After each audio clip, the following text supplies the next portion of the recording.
Welcome back to my channel. I know I went MIA on you guys, and honestly I was dying. Not really, but like really. I had a headache every single day last week, and so I was like, no, I was miserable. Ever since I was young, I pretty much have a high tolerance for, or I've had a high tolerance for pain pills. They never work, never have. So I typically don't take them, but last week I was popping them like Skittles. Not really. I took them a couple of times throughout the week. Nothing worked, nothing. I took Excedrin migraine, regular Excedrin extra strength. I think I took codeine. It just, nothing was working, and so I was honestly miserable. Not to mention I randomly was sick. Like, I feel like everything else felt fine, and it could be contributory to my migraine, I don't know, but I didn't have an appetite, so I wasn't really eating. I was honestly in such a miserable space that I was like, there's no way I can sit in front of this camera and do a video and lie to you guys. Like, I feel like me coming on and like being all jolly and happy is just me lying, and also me deceiving myself. And so I did make a video. I didn't, but I did read books in a month, and I really didn't tell you guys what I've been reading since I've been like MIA, but I'm gonna start with the books I DNF'd, and then I'm gonna do the books I don't have physically, and then I'll get into the books that I do have physically. I have a pen. But the first book I DNF'd, I'll actually show you the first one I actually did DNF, was Loyalty by Lisa Scottoline. I read another book by her. I read What Happened to the Bennetts, and I thought that was good. And so when I saw this one, I was excited. This one read kind of like a historical fiction, and I'm not sure if it is, to be honest with you. But it read kind of like a historical fiction with a mystery. So maybe, I don't know, but honestly, I just was not getting into the book, like at all. I could not get into it. I tried audio, I tried immersive reading. I was just not enjoying it.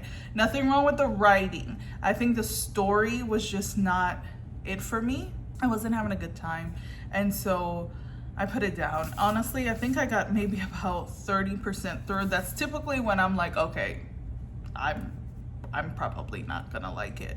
And maybe I would have eventually, but it wasn't good enough for me to continue. Honestly, I DNF'd it. The next book I DNF, which was really sad because last month was Pride Month and I wanted to read this one, but I DNF'd it. Pioneer Summer, and this one I actually received as an ARC.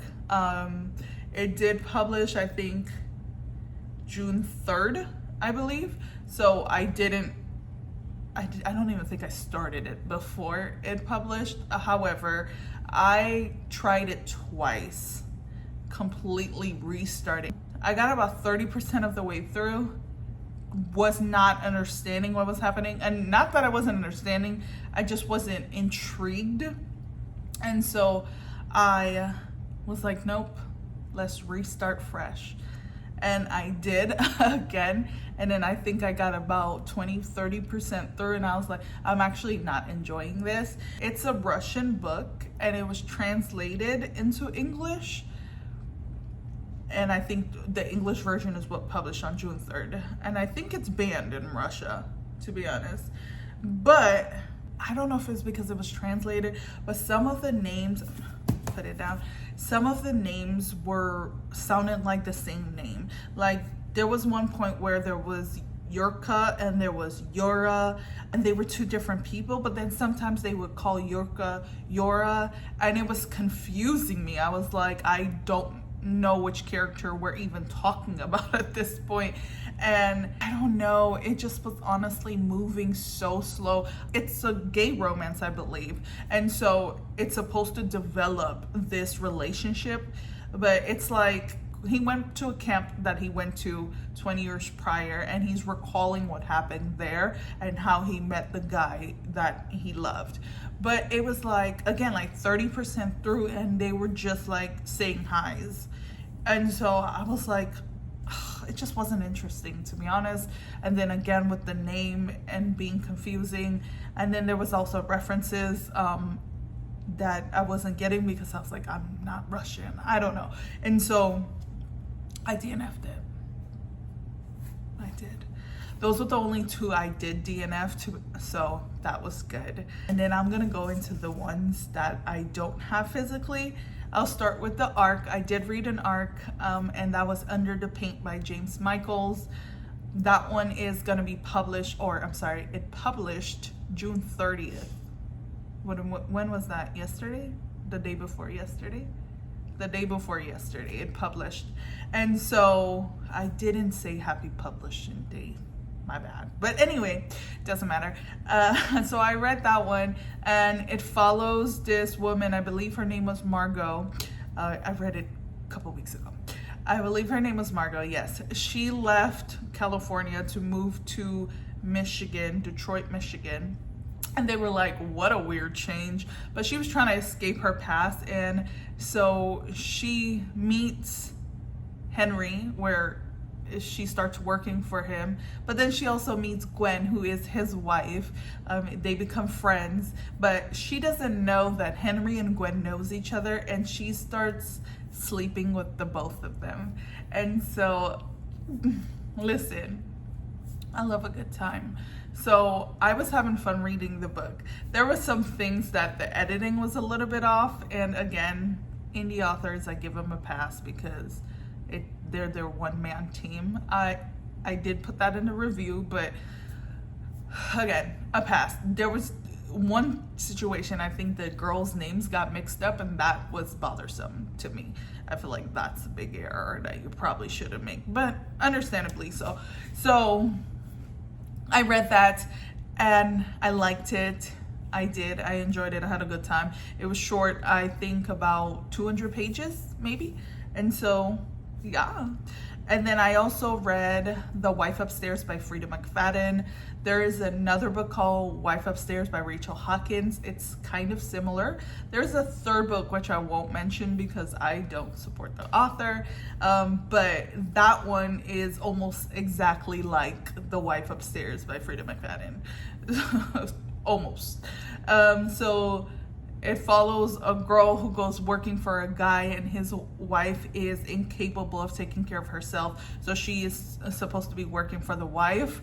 And then she starts reading the wife diaries and discovering that the husband may be abusive. And she's like, I'm not seeing that. He's really nice to me. And obviously it follows from there. I thought it was good, you know, not bad. I felt like it didn't twist like Frida's normal books. And I almost like that better, because I feel like sometimes she leads you to think one thing so much that it's obviously not going to be that thing. So when it plot twists, I'm like, well, yeah, like you were pushing the narrative that it was this character so hard. I knew it was not the character. So when it wasn't the character, it didn't surprise me. So I felt like it was a little different than her normal formula. And so I liked it. I did. I also read Monday's Not Coming by Tiffany D. Jackson, and I enjoyed that one a lot. It was very sad. There is child abuse, child trauma. So if you're gonna read that one, don't go into it lightly. But it was very good. It follows, I cannot remember her name, my God, I'm so awful. But it follows a girl who goes to school with her best friend Monday, and Monday never talked to her the whole summer, and they're usually like thick as thieves, okay? And so Monday not talking to her was kind of weird. And so when she went back to school, she was expecting to see her, to like ask her why they didn't communicate over the summer. But then Monday didn't come to school, and then the next day Monday didn't come to school. So she's asking her mom like, hey, can we go see what's going on? And her mom, I loved her mom. Her mom was like intuitive, and she was listening to her. Everything that why can I remember her name? It's so awful. But everything she said to her mom took it And she was like, okay. And she thought about it. And so she eventually started telling her husband, like, oh, maybe we should look into this. Like, where is Monday? And so, you know, her friend never gave up on looking for her. It was very sad. It had a very sad ending, obviously. It was heartbreaking, but it was very well written. I enjoyed it. I don't think there's a book that I've read by Tiffany D. Jackson that I did not enjoy. So yeah, I absolutely loved it. The only thing I didn't love, the one thing I didn't love was the time shift. It was like the before and the before and then the after. I didn't like too much of that movement, but other than that, fantastic. Loved it.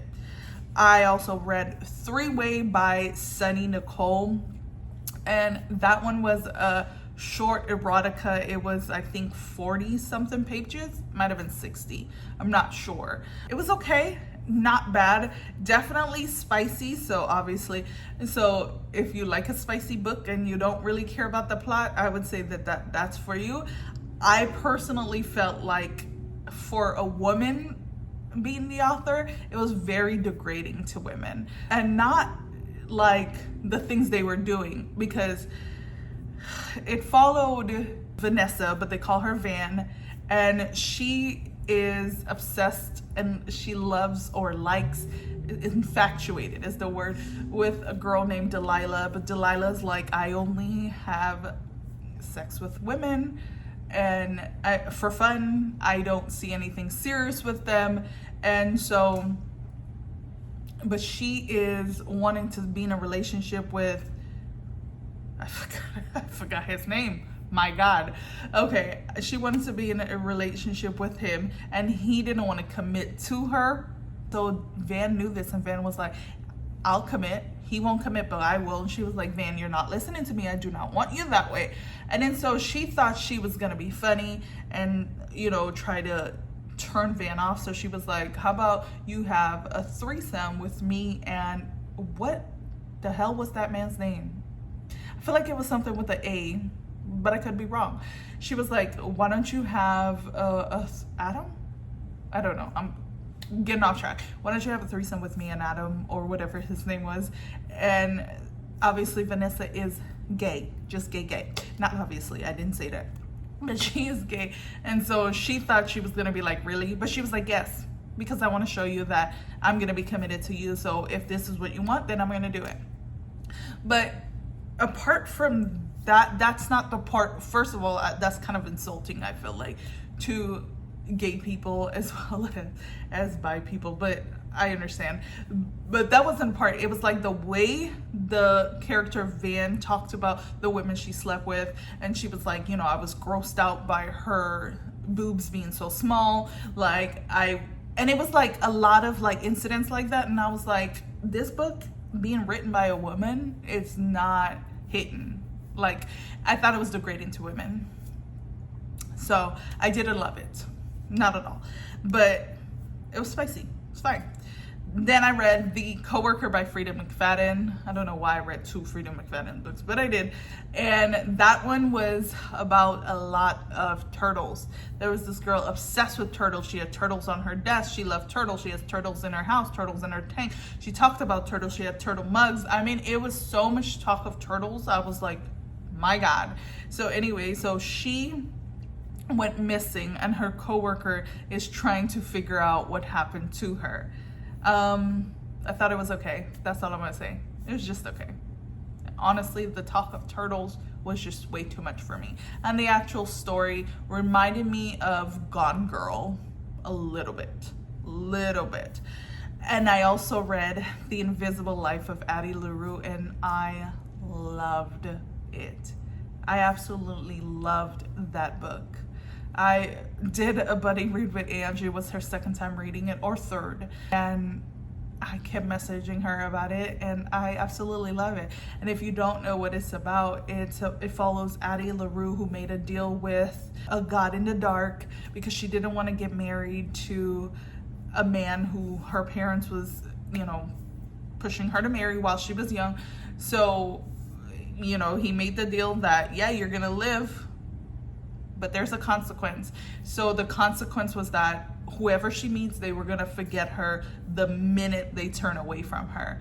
And it was so heartbreaking, but she meets someone, and I will just say that it became so beautiful but so heartbreaking, and I absolutely loved it. That was one of my favorite reads in the month, and I would recommend that book to just about anybody. I also read Free to Love by Kennedy Ryan. That was a book centered around Juneteenth, and I did read it on Juneteenth. It was a short book, I think like 40 pages or so, maybe even 20, I'm not sure. But it follows a girl who is gonna marry her sweetheart, and his mom is like taking over the entire wedding, and so she's upset with him, so she kind of goes, you know, in a hotel or whatever, I don't remember, I think it was the hotel, to like clear her head. But then he comes find her because, you know, he can't stay away, she can't stay away, and it gets a little spicy, you know, they start having a spicy time, and eventually they just decided that, you know what, let's forego the big wedding, let's just get married on Juneteenth. I think they got married on Juneteenth. So yeah, it was a cute little story, spicy. I'm gonna read anything Kennedy Ryan wrote. It wasn't anything deep, it was just a little story about finding your love and doing what works for you guys. Thought it was good. Those are all the books that I read that I do not have. So we'll get into the ones that I do have. I read As Good as Dead by Holly Jackson. This is the last book in the Good Girls Guide trilogy, and I loved it. It follows Pip again, you know, detecting and not minding her business. I just realized I do have three-way. I don't know why I wrote it down as if I didn't have it. I have it. So this is Three-Way by Sunny Nicole, what I spoke about earlier. The one that I felt was degrading to women. So anyway, back on track. I read this, I loved it. I thought it was a great way to end the last book. I can't really explain what happened because then I'd be giving away the first two books for anybody who did not read it. But I will say, I'm not mad at the way things went in this book. That is all I'm gonna say. I enjoyed it. And again, I love that we see the emails, the text exchange, the recordings, things like that. Thought it was a good way to end the trilogy. I'm glad I finished it. I read One by One by Ruth Ware. Every time I say that, it sounds so funny. One by One by Ruth Ware. Sorry. I read that book, this book, and it follows a group of people who work for the same company. They go on a retreat in a mountain cabinous place, and slowly they start being killed off, or they start dying. One goes missing out while they were skiing. Another one, they said he overdosed, but he may not have been drugged. But anyway, thought it was good. Wasn't great, but it was good. The only reason I didn't love it is because I feel like maybe halfway through, maybe a little bit less than halfway through, it alluded to who the killer was. So when it became, oh, I just said who the killer was. Well, now you know, they were killed off. But you don't know who. I'm pretty sure it says they're being killed off. I don't remember if it says. Anyway, I'm gonna leave that. I don't care. It alluded to who the killer was, and so I was like, so when it showed who the killer was, I was like, I'm not surprised. This is disappointing. So that part of it was disappointing. I read Between Friends and Lovers by Shirlene Abobi, and I like this one. This follows, I can't remember her name. I have the hardest time remembering characters' names the minute I finish reading it. But it follows a girl who has feelings for her best friend. She tells him, he kind of like doesn't know what to do because he's in a relationship with someone. But then she decides that she needs to separate herself from him. She, you know, takes some time from their friendship. She meets another woman, and she's kind of tossed in this love triangle. I liked it. There were some instances where I thought the book kind of moves slow. But other than that, I enjoyed it. I like who she ended up with. I appreciated that. And so I would recommend this. I did like it. I enjoyed it. It was just some moments where it lost my attention just a little bit. But overall, I enjoyed it. I did talk about this one because in my previous video where I did thrillers that I would recommend, I spoke about it, The Butcher by Jennifer Hillier. I love this. Andrew's actually just messaging me yesterday talking about, I can't believe we actually read this book, but it follows the serial killer, The Butcher. You're in his mind, you're seeing why he did what he did, and there's a woman who is trying to figure out if her woman is killed by the butcher. She doesn't know she's involved with him somehow. And so it was honestly so good. This is another one that was one of my favorite reads of this month. Such a phenomenal thriller. Like, it kept me on the edge of my toes. I think we both flew through it in 2 days, a day and a half-ish. And so I would recommend this. I enjoy it. I'm gonna read more books by Jennifer Hillier. I also read Whispers Across the Waves, A Tale of Love, Secrets, and Betrayal. So this follows, my Lord, Sheldina, Hazel. This follows Hazel, who goes to Jamaica on vacation and just to write and get away. And she meets Akil. They like instantly fall in love. And then she goes back to America and she realized she misses him, so she has to go see him again. She goes back, and then he comes back with her to America, and then once they come back, secrets started like spilling that they may have known each other. When I tell you there was so much trauma dumped into this book, I was even telling my husband about some of the things that was happening. He's like, oh yeah, that's a lot going on. And I was like, quite a bit. And I mean, it's 180 pages. And so not a lot of book for that much trauma. And it mostly happened in the first half. So I felt like the second half flowed a little bit better, but it just felt like it was too much. And so the author did say, she saw my review on TikTok, she did say that, you know, she felt like Tyler Perry's movies does invoke a lot of trauma and people love it. I don't watch Tyler Perry shows or movies currently, so that could be why I'm not feeling it. But I thought the premise was good. I thought there was a lot of parts in the book that was good and thought-provoking. My only quorum, if that's how you say that word, is the fact that I felt it was too much trauma dumped into the book. I felt like we could have did without 2 or maybe even 3 and it still would have been impactful. Overall, the book itself was well written. I could tell she can write, and so she said she is going to take into consideration the trauma part into her second book. It won't be as much, so I appreciate that. I love when an author is like receptive to what you're saying. Not that she has to be. She did not. I'm just me. You don't have to change anything about your book. Write the book you want and the book that's in your head. And she knows that, obviously. We had a conversation. But I thought it was good. I know she can write. That was my only issue with the book. And lastly, I read Gone Girl by Gillian Flynn, and this follows a husband whose wife goes missing on their 5th year anniversary, and he is the main suspect for her murder or disappearance because nobody is found yet or at all. But so it was good. I enjoyed it. However, the first half of the book was so slow. I really liked the plot and I really liked the premise, and so I was like, I'm gonna stick with it, but it was just so slow. And I mean, the book was written well, just moved slow in the beginning, but then it picked up and it was phenomenal after that. I did not like how it ended at all. I didn't. And this is the book I said kind of reminded me of that Frida McFadden, The Wife Upstairs. There's just one part of it that kind of reminded me of it, but It was not bad. I will read more books by this author.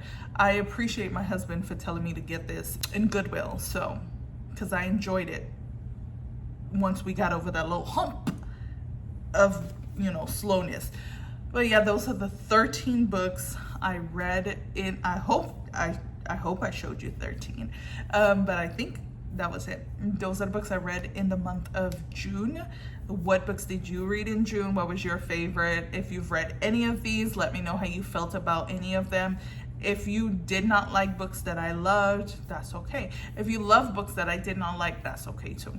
I did have a great month despite me being, you know, in a terrible place last week. But anyway, I just wanted to come on here, do a wrap up for you guys. I did miss posting. I did miss communicating with you guys. So as always, thank you for watching. Happy reading. Bye.